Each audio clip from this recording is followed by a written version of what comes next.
Lantai 2, 3, sampai 7, sampai 8, atau sampai 8 itu apartemen. Nah, selesai. Apartemen kan tipikal semua. Nah, itu maksud saya begitu.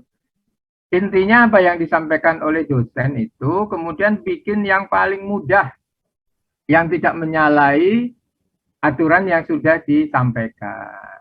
Ya, misalnya kalau aturannya high-rise building 7 sampai 8, Anda hanya bikin 5 lantai, itu menyalahi aturan. Tapi juga jangan high-rise building bikin 30 lantai, kapan selesainya? Karena Anda ngitung bukan hanya ngitung struktur, tapi juga gambar, arsitekturnya, ME-nya digambar semua. Sehingga nanti di semester 7 itu akan dihitung rencana anggaran biayanya, RAB-nya. Jangan sampai bangunan 7 lantai atau 8 lantai itu kemudian tanpa ME, tanpa plumbing, tanpa listrik, tanpa... Gimana? Bangunan tanpa listrik, tanpa plumbingnya gimana? Kan harus dihitung semua, makanya digambar kan digambar semua. Memang yang diutamakan struktur dan gambar tanpa arsitekturnya, ya, makanya denahnya itu. Nah itu dibagi aja, ya kalau berdua. Kemudian ngitung struktur itu plat itu plat atap atau plat lantai itu kan bebas, tidak tergantung apa-apa. Beda kalau saudara mau menghitung balok. Nah, balok harus platnya dulu. Platnya sudah baru beban ke balok, beban ke kolom. Itu kan portal. Tergantung gitu ya. Jadi ngitungnya kalau portalnya sudah baru bisa dihitung. Tetapi kalau plat atap, plat lantai itu kan lepas gitu ya. Anda bisa yang penting tumpuannya sudah diketahui, maka platnya bisa dihitung, bisa digambar. Tangga juga lepas. Ya, tangganya sudah bisa dihitung, tidak tergantung apa-apa. Artinya tidak harus didahului dengan perhitungan apa gitu ya. Tetapi kalau balok tidak bisa, harus beban dari plat dulu. Nah, platnya sudah dihitung, ada beban plat ke balok, ada beban tangga ke balok.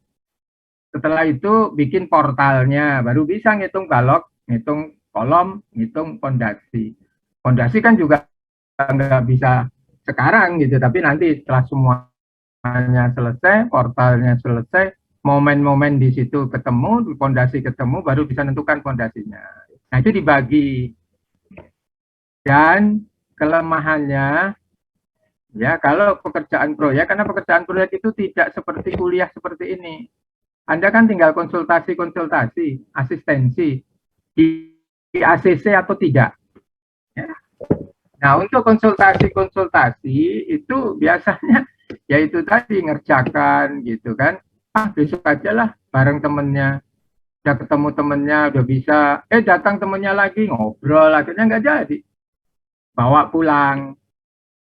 Jadi PW itu cuma dibawa dari rumah ke tempat temennya, ngerjakan bersama, ada temennya ngobrol, nggak jadi dikerjakan, bawa lagi pulang ke rumah. Nanti di rumah mau ngerjakan, besok aja males sendirian, mungkin kerja berdua, kelompok. Datang lagi, ngobrol lagi, nggak jadi lagi, pulang lagi, nah itu. Ya. Makanya yang saya maksud dimonitor terus itu ditarget. Saudara sudah pinter membuat kurva S. Kurva S sudah diajari kan? Sudah pinter semua. Bikin. Seolah-olah ini proyek saudara. Selama berapa minggu? Ya, misalnya 14 minggu. Atau kalau ada bengkel, semester 6 nggak ada bengkel ya? Nggak ada, berarti 14 minggu. 14 minggu, tapi ingat ada libur lebaran gitu ya. Nah, misalnya 14 minggu, bikin jadwal kurva S-nya 14 minggu. Minggu pertama apa? Bikin denah. Minggu pertama 2. Minggu ketiga apa? Ya, bisa minggu kedua 3, kalau denahnya sudah selesai, perhitungan plat misalnya. Nah, itu ditarget, Anda sudah pinter membuat kurva S. Kenapa saya sampaikan begini? Karena dulu lulusan-lulusan alumni yang baru lulus, ikut saya suruh ngoreksi kurva S, wah jago-jago semua. Oh ini nggak bisa Pak, ini nanti akan ketemu, akan titik kritisnya di sini. Ini harusnya dirubah Pak, seperti ini, seperti ini. Nah, kita kembalikan ke kontraktor. Karena saya sebagai tim leader untuk MK atau pengawas. Ya. Kita kembalikan ke kontraktor. Nggak bisa, ini nanti akan ketemu begini, begini, begini alasannya. Oh, akhirnya dirubah. Jadi saya bisa menyatakan bahwa alumni atau saudara yang sudah mendapatkan kurva S itu jago-jago ya membuat kurva S. Saya bikin sekarang. Ya, jangan sampai nanti begadangan di akhir semester. Ya, 3 hari 3 malam nggak tidur, baunya rokok gitu ya, karena merokok terus 3 hari 3 malam tidak tidur. Bisa, saya percaya. Gitu. Bahkan seminggu 7 hari 7 malam tidak tidur, saya percaya. Karena apa? Kalau namanya kepepet, tenaga dalamnya keluar. Ya. Tapi suruh mengulangi lagi nggak bisa. Ibaratnya kalau saudara dikejar anjing, ya dikejar anjing, ada pagar 3 meter dilompatin, bisa. Karena tenaga dalamnya keluar. Ya. Tapi coba suruh ngulangin, tidak dikejar anjing. Suruh ngulangin, pagar 3 meter dilompatin, nggak bisa. Karena itu alam bawah sadar, ya. Ada tenaga dalam yang cukup luar biasa. Dulu pernah bimbingan saya juga begitu, gitu ya. Aduh maaf Pak, ini saya sudah 3 hari 3 malam belum tidur. Mohon maaf kalau ada yang salah-salah. Ya udah, nanti saya koreksi dulu, kamu tidur dulu sana. Gitu ya. Jadi jangan seperti itu. Karena ini mata kuliah. Mata kuliah harus ada nilainya. Nilainya ada kalau laporannya ada. Ya, kalau laporannya tidak ada, bagaimana penilaiannya? Ya. Ini di awal semester 6 ini saya sampaikan bukan menakut-nakuti, ya. Tetapi Anda harus waspada bahwa ini mata kuliah. Mata kuliah itu akan tidak ada nilainya atau nilainya E kalau tidak dikumpulkan laporannya. Oleh karena itu, disusun, direncanakan menggunakan kurva S yang ketat, diikuti. Nah, cuman masalahnya di sini, kalau terjadi keterlambatan, plat harusnya minggu ketiga sudah selesai, ternyata belum selesai, maka untuk menambah mengejar ketinggalan itu tambah waktu. Yang bisa hanya tambah waktu, nggak bisa tambah tenaga kerja kan? SDM-nya cuma 2, nggak mungkin ditambah jadi 4 orang, nggak mungkin. Temennya juga enak aja, gua aja belum selesai, suruh bantuin sendiri gitu kan. Akhirnya kerja sendiri-sendiri gitu kan. Ya berdua, kelompoknya cuma 2 orang. Satu-satunya yang bisa diatasi adalah menambah waktu. Artinya yang biasanya 2 jam, 3 jam untuk mengerjakan PW, ya tambah jadi 6 jam. Jangan 12 jam atau 24 jam lah, terus ngapain yang lain enggak gitu ya. Itu jadi mohon ini serius ya menanggapinya, hanya memberikan gambaran saja bahwa ini tugas ya, mata kuliah ini karena tidak pernah tatap muka. Gitu. Tatap muka hanya untuk konsultasi. Kalau ada kesulitan, konsultasi. Atau yang sudah dibuat, dikonsultasikan ACC atau tidak. Ya. Nah, kalau sudah ACC, ya itu difilekan. Supaya nanti kalau sudah ACC jangan dibongkar lagi. Loh Pak, dulu sudah ACC ini Pak. Gitu. Nah, kalau dibongkar lagi ya, itu ya. Jadi dalam desainnya juga tidak perlu muluk-muluk. Ingat bahwa ini semester 6, waktunya hanya 14 minggu. Ya, jangan mempersulit diri sendiri. Misalnya platnya jenisnya ada 22 plat. 1 kali 2, 2 kali 3, 3 kali 4, 4 kali 4, 3 kali 3, 5 kali 5, 6 kali 6, 5 kali 6, 3 kali 6. Waduh, itu merepotkan sendiri. Bikin paling tidak kalau plat ya ada ukuran platnya 3 kali 4 atau 4 kali 5.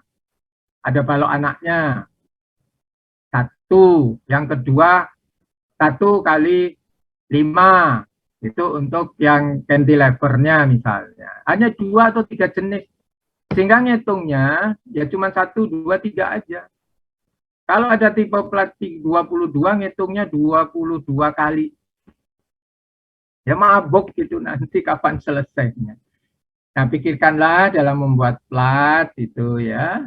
Nah, bisa contoh-contoh struktur bangunan yang akan saudara buat gitu ya. Jadi platnya juga ya 2 atau 3 tipe ya.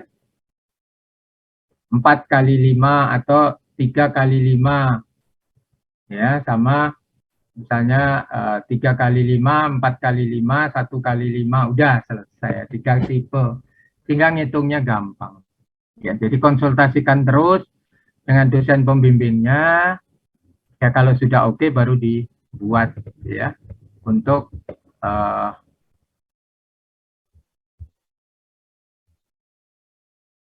kegiatan-kegiatan selanjutnya. Yang berat hanya itu, yang lainnya saya rasa biasa gitu ya.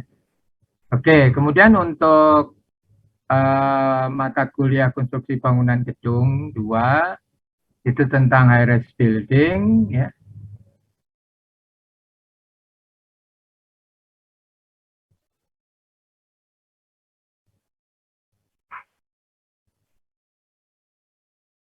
Ya, sudah terlihat ya.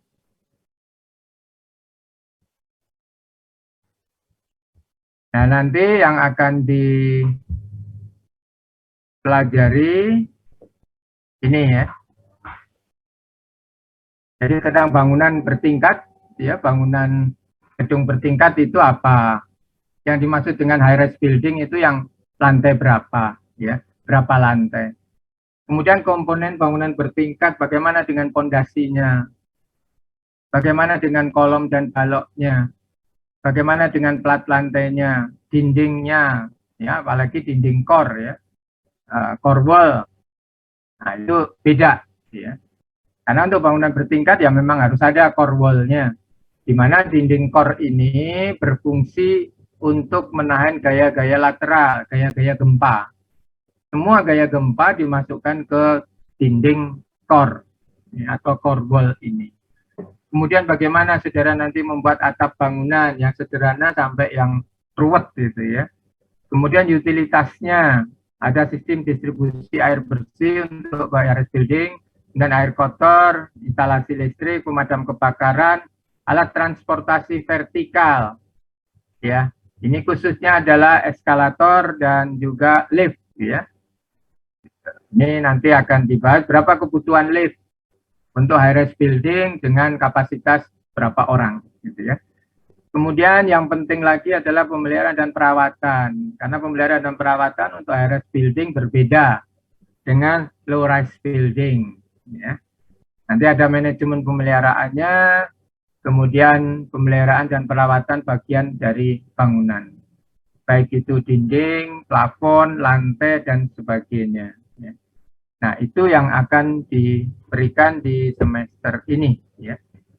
Kemudian yang wajib dibaca itu undang-undangnya masih ada ya, masih tetap digunakan, Undang-Undang Nomor 28 tahun 2002 tentang bangunan gedung, kemudian Undang-Undang Nomor 2 tahun 2017 tentang jasa konstruksi, ya di mana di situ salah satunya yang terpenting adalah setiap orang yang bekerja pada sektor jasa konstruksi atau sektor konstruksi itu harus mempunyai sertifikat keahlian.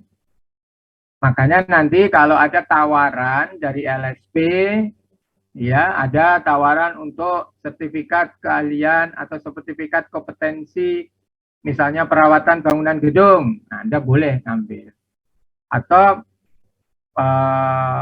pemeliharaan struktur bangunan gedung, boleh diambil gitu ya. Supaya nanti kalau saudara keluar itu punya sertifikat kompetensi. Sehingga kalau ditanya, Anda punya kemampuan apa? Saya punya sertifikat itu. Saya punya sertifikat itu. Tidak harus satu, ya minimal satu lah ya. Tapi kalau saudara ngikutin ada bangunan gedung, pemeliharaan bangunan gedung, ada struktur bangunan gedung, pengawasan bangunan gedung, ya nggak apa-apa. Diambil aja kalau memang ada kesempatan untuk mengambil itu. Kemudian Permen PU tahun 2000 tentang pedoman persyaratan teknis bangunan gedung. Mungkin ini ada yang terbaru ya di tahun 2021 ya, nanti mungkin saya carikan. Tapi ini yang penting adalah pedoman persyaratan teknis bangunan gedung ini ya. Itu Permen PU-nya. Nah, bangunan gedung ya bertingkat itu ada beberapa sih ya. Ini saya sampaikan semua.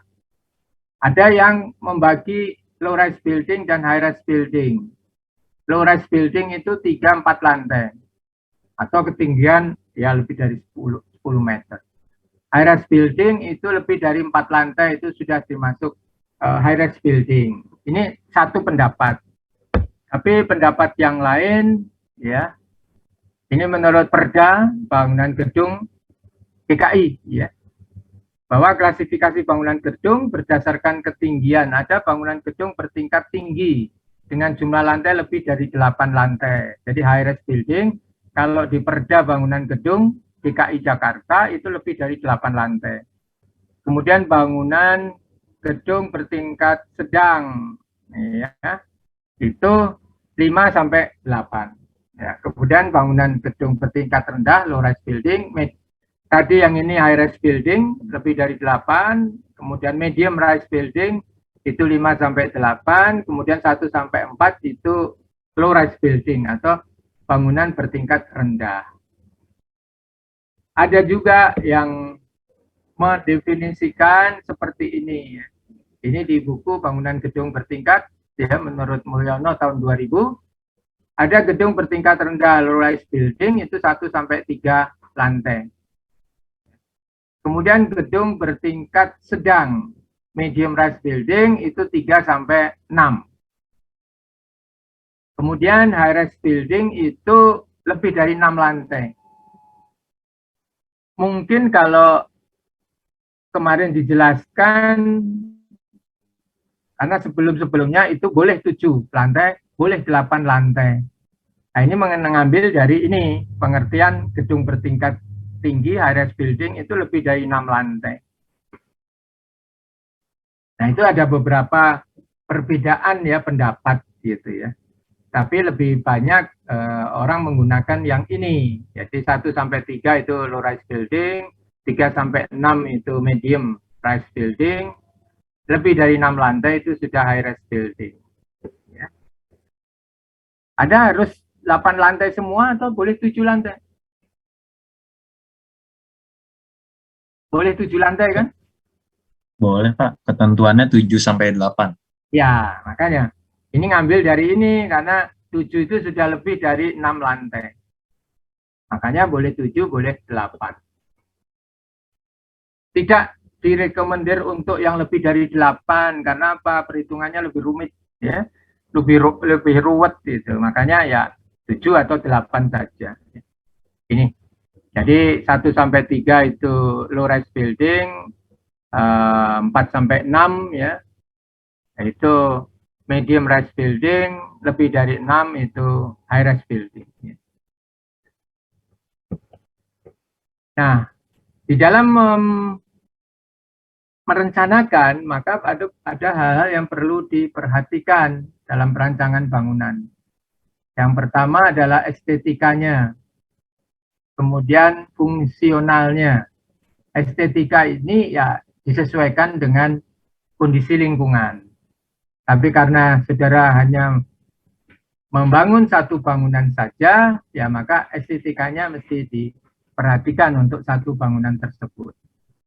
Kemudian fungsionalnya itu sesuai dengan pemanfaatannya dan penggunaannya sehingga memberikan rasa nyaman ya secara fungsional.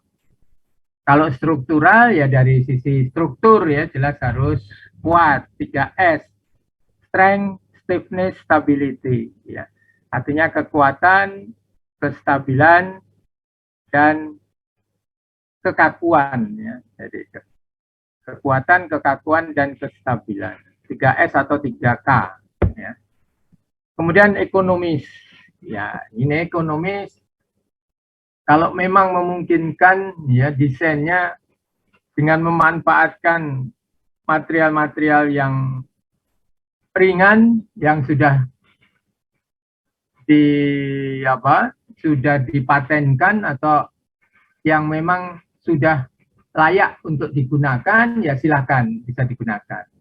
Tetapi yang jelas jangan berpikir high-rise building menggunakan hebel, bata hebel. Kalau Anda mau menggunakan bata hebel, kapan selesainya bangunan itu? Belum nanti melesternya. Kalau bangunan 30 lantai pakai hebel ya, bata hebel, kapan selesainya? Belum nanti waktu plester ngaci di luar bisa enggak gitu kan. Makanya kenapa high-rise building yang 30 lantai ke atas atau 20 lantai ke atas, apartemen-apartemen itu menggunakan precast ya. Prefabricated, artinya dibuat di pabrik, kemudian tinggal dipasang. Nah, nanti pada saat menjelaskan tentang dinding, itu di situ nanti bagaimana sih masang dinding precast ya pada struktur bangunan high-rise building. Ya, gitu. Jadi ekonomis itu faktor yang keempat.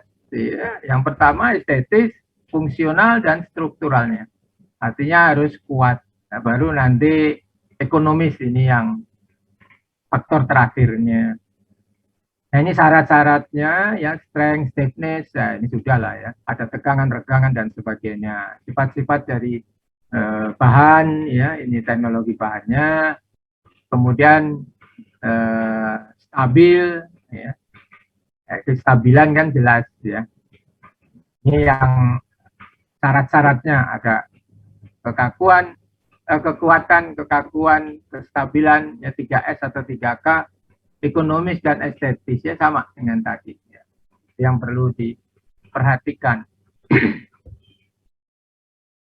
Nah, tahapan di dalam perencanaan dan analisis bangunan bertingkat, itu ya arsitektural dulu. Denah yang jelas. Ya. Denah tiap lantai. Ini harus yang pertama, gitu. Kalau denahnya belum, ya Anda nggak bisa menghitung. Karena pemakaiannya kan beda-beda. Ya, biar untuk restoran bebannya beda. Kemudian untuk gedung bioskop ya beda juga bebannya. Jadi kalau arsitektur itu denah, kemudian nanti jangan lupa potongannya seperti apa. Ya tampaknya seperti apa, perspektif kalau tempat ya, nah, detail fasilitas gedung, RAP, RKS itu dari tahap arsitektural. Tapi yang jelas kalau yang akan saudara kerjakan ya dari sisi arsitektural adalah denah, itu jelas. Kemudian tampak bangunan saudara itu seperti apa. Terus potongan, baru kalau ada detail didetailkan. Ya. Kemudian tahap strukturalnya ya pembebanan plat, ya pembebanan tangga, kemudian beban ke balok, ke kolom, ke pondasi itu dihitung ya. Ini tahap strukturalnya. Jadi waktu tahap struktural jangan terlalu lama ya, di denahnya jangan terlalu lama, arsitekturnya mungkin 2 minggu, kemudian sudah oke ACC, maka tahap strukturalnya. Ya. Tadi plat dihitung, atap dihitung, kalau tipikal yang hitungnya sekali, plat atap yang beda dihitung sekali, 2 kali ngitung, kemudian kalau lantai duanya berbeda, kalau lantai 1 kan nggak ada masalah. Lantai 2-nya berbeda berarti 3 kali ngitung. Untuk platnya. Tapi kalau 2 sampai 8 tipikal, Berarti yang ngitung lantai 2 itu sama dengan lantai 8, kemudian atap. Atap bebannya kan berbeda. Ketebalannya juga berbeda. Kemudian ya finishing. Itu dengan fasilitas untuk alat-alat ya, ME, electrical dan plumbing atau electrical dan elektronik ya kalau itu ada. Jadi tahapan arsitektural itu pertama, yang kedua tahapan struktural, setelah itu finishing ya, ME-nya. Tapi strukturnya diselesaikan dulu. Ini struktur bangunannya ya, diusahakan yang simetris ya, simetris ya, seperti ini. Karena ngitungnya lebih mudah ya. Tadi kemudian kalau diguncang gempa juga lebih mudah mengatasinya. Diusahakan yang strukturnya sederhana, simetris ya. Kemudian kalau tidak simetris seperti ini berarti harus ada dilatasi ya, dipisahkan. Boleh dipisahkan yang di sini ke sini, ini dan ini dipisahkan, atau yang begini dipisahkan. Seperti ini dipisahkan, ya. Ini juga dipisah. Jadi tidak boleh digabung kalau membuat huruf seperti L atau U. Ya, ini T, ya, ini dipisahkan. Ini L, ini dipisahkan di sini ya. Atau yang U harus dipisahkan seperti ini. Kenapa? Karena pergoyangannya berbeda. Tidak boleh tidak ada dilatasi. Harus ada dilatasi. Ya harus dipisah. Karena apa? Yang ini goyangnya kiri kanan. Kan sudah belajar mekteknya. Dihitung goyang kiri, goyang kanan. Yang ini goyang kiri, goyang kanan. Ya. Nah, kalau ini goyang kiri, goyang kanannya begini, ini goyang kiri, goyang kanannya seperti ini, denahnya begini, jadi satu, ini kepuntir, ini pasti akan patah. Ini akan retak. Ya, ini pasti akan retak. Sudah banyak yang menyampaikan ke saya, ya, tapi bangunan sebelumnya, Pak, kenapa bangunan itu kok retak? Oh, dilihat dari kolomnya jadi satu, baloknya jadi satu. Oh iya. Ya mungkin kalau itu bangunan hanya 2 lantai sih, ya sayang gitu, nggak profesional yang merencanakan. Mestinya tahu ya dipisah gitu. Patah ini retak, di sini retak semua.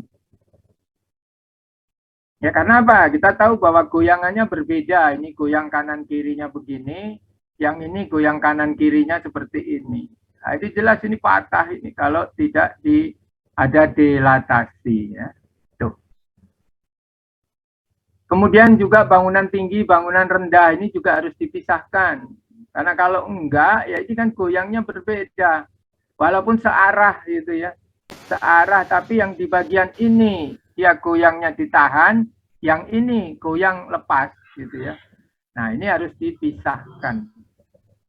Kemudian kalau lebih dari 50 meter itu juga dipisahkan. Ya, 25 meter, 25 meter atau 20 dan 30 meter. Jadi dipisah. Karena apa? Ini terlalu panjang. Ya, ini akan terjadi goyang begini, goyang ke sini. Ibaratnya kalau saudara memegang, 2 orang memegang sarung, ya, sarung satu ujung dipegang 1 orang, ujung lainnya dipegang 1 orang.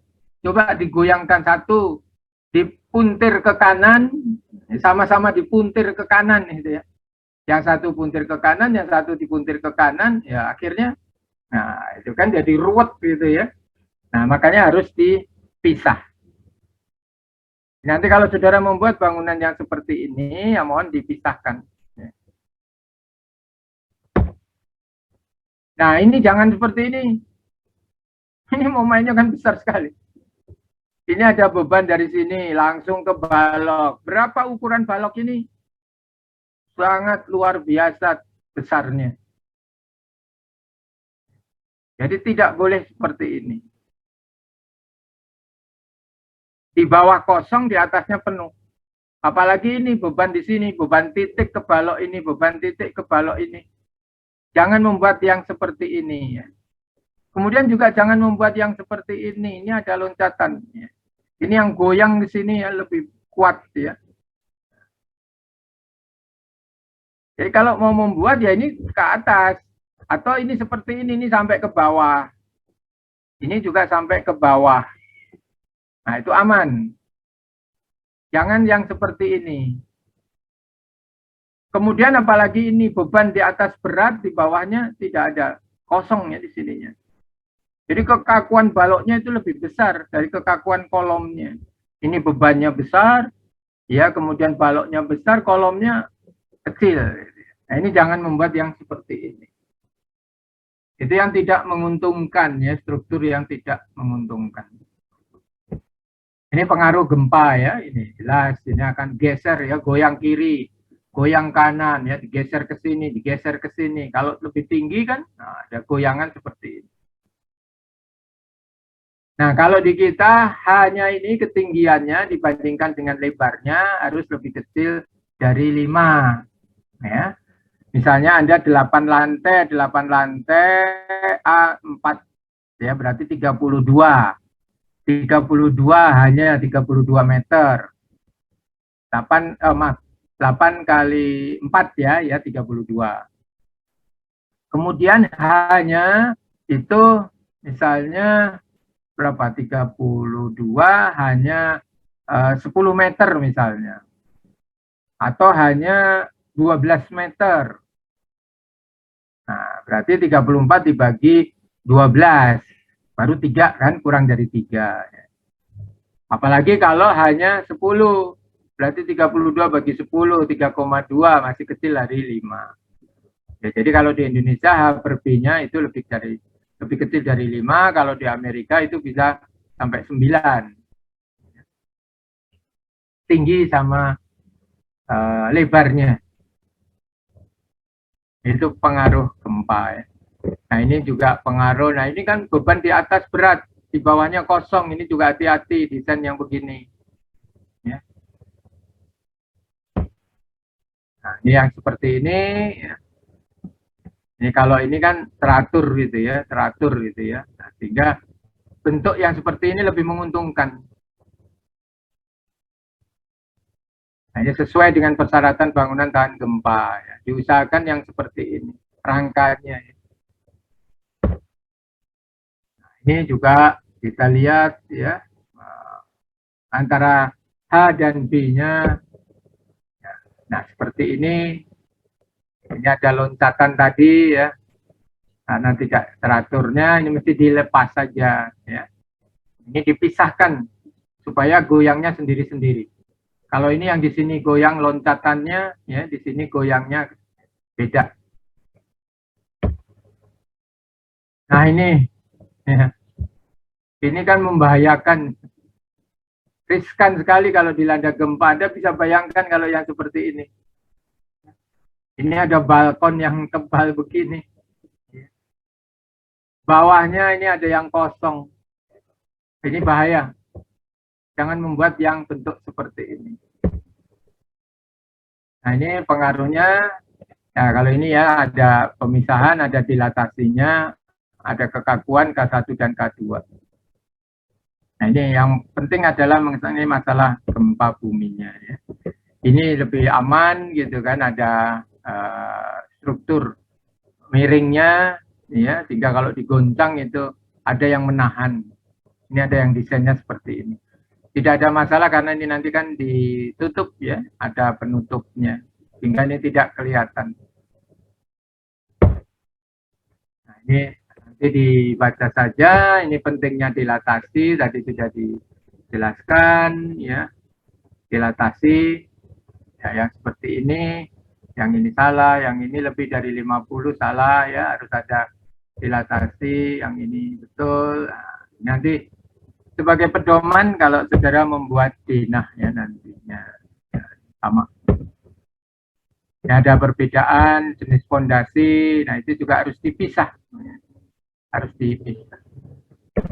Mungkin itu yang bisa saya sampaikan, apalagi kalau misalnya ini ada mesin ya, ada mesin di sini tidak boleh jadi satu, getarannya ini akan menggetarkan gedung semua, harus dipisah.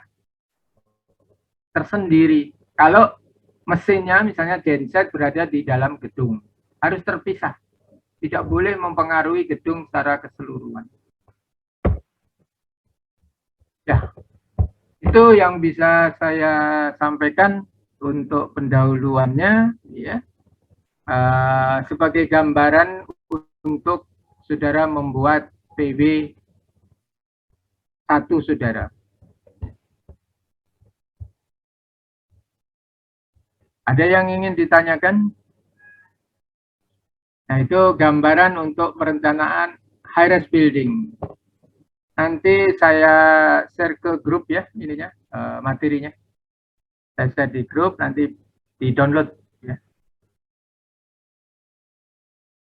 Ya, sementara ini pendahuluan. Kemudian untuk tugas, ya, pasti ada tugas, karena ada nilai tugas 30%. Ya, nanti saya sampaikan. Kemudian kalau tidak ada tugas, ya kehadiran. Ya, kalau kemarin itu ada tugas, ada kehadiran, ya saya ambil kalau tidak ada tugas, berarti kehadirannya itu akan mempengaruhi penilaian 30%. Tapi saya usahakan ada tugas, ya. Kemudian untuk UAS tetap ya 40%, UTS-nya 30%. Ya, itu kemudian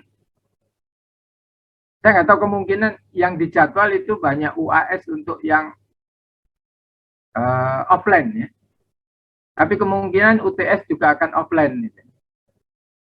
Karena banyak keluhan dari teman-teman saya gitu ya, yang sangat terpaksa gitu ya memberikan nilai E gitu ya. Tapi dihimbau jangan memberikan nilai E, ya gimana kok 5 orang, 10 orang sama persis. Ya copy paste gitu, bukan copy ya. Copy paste aja sudah nggak ada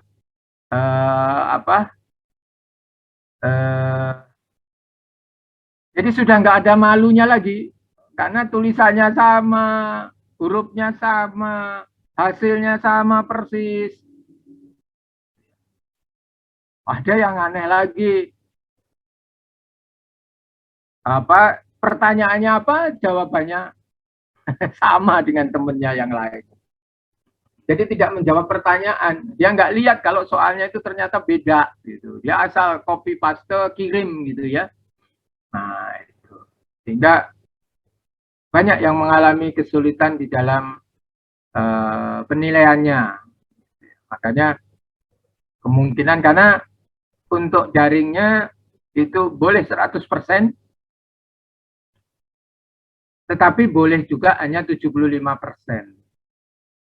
Jadi intinya kalau kuliah teori daring maksimal 100%, tapi offline-nya, luringnya, luar yang offline itu maksimal hanya 25%.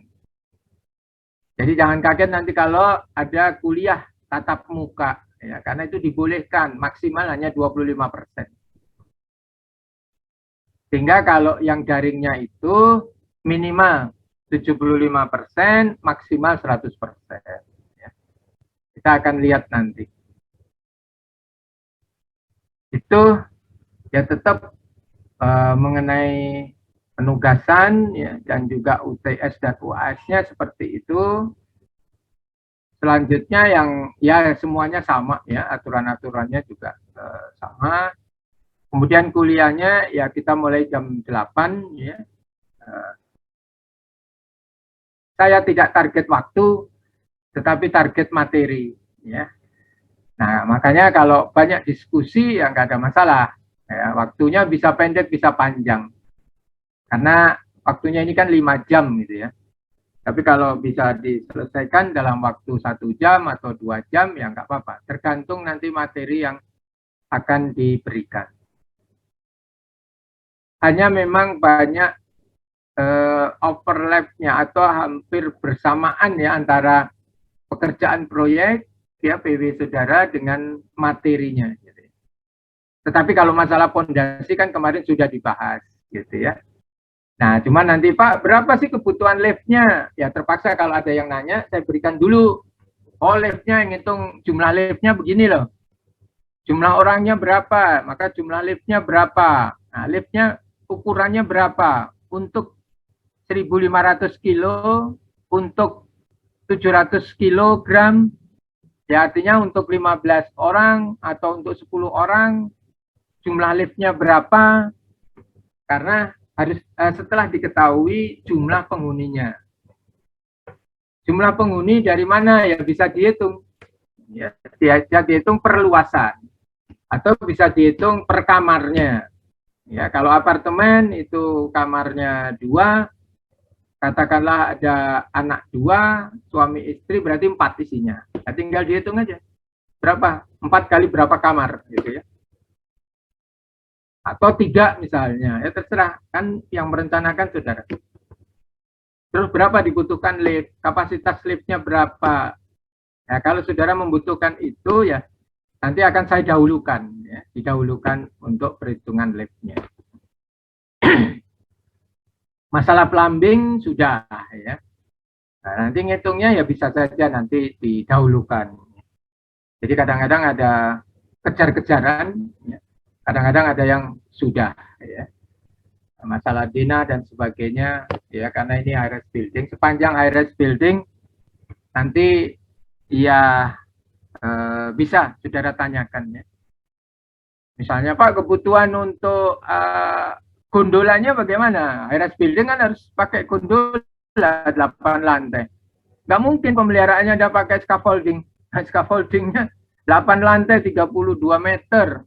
Terus scaffoldingnya mau diikat di mana? Kalau bangunannya kaca semua.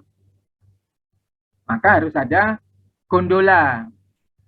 Untuk gondolanya seperti apa? Gondola itu beban kemana? Ya di atap. Gondola dipasang di atap. Ada relnya. Relnya numpu kemana? Ke balok. Berarti baloknya harus dihitung. Gitu ya. Gitu. Terus reservoirnya mau ditaruh di mana? Ada reservoir bawah, ada reservoir atas. Kalau reservoir atas pasti ditempatkan di atap. Nah, terus beban berapa reservoirnya itu? Misalnya 4.000 liter misalnya. Kalau 4.000 liter berarti kan ada 4 ton berat reservoirnya. Oh, saya reservoirnya kecil aja Pak. 1 kali 2 kali 1 berarti 2 ton. Jadi tergantung berapa liternya atau berapa kubiknya. Nah, itu harus diperhitungkan ke balok-baloknya. Nanti dari balok ke plat, plat ke balok, balok ke kolom, kolom baru ke fondasi. Nah, itu beban-beban itu harus direncanakan dulu 1-2 minggu ini ya. Sehingga tidak ada yang terlupakan. Terus plat juga jangan lupa bukan hanya beban di atas. Di atas plat lantai ya, plat lantai itu ada keramik. Masang keramik kan pakai spesi. Jadi jangan ada beban keramik saja, spesinya mana? Oh, keramiknya dilem, nggak ada lem. Gitu, masa keramik dilem? Ya. Ada ya, spesinya berapa ketebalan spesi? Kemudian platnya, beban matinya.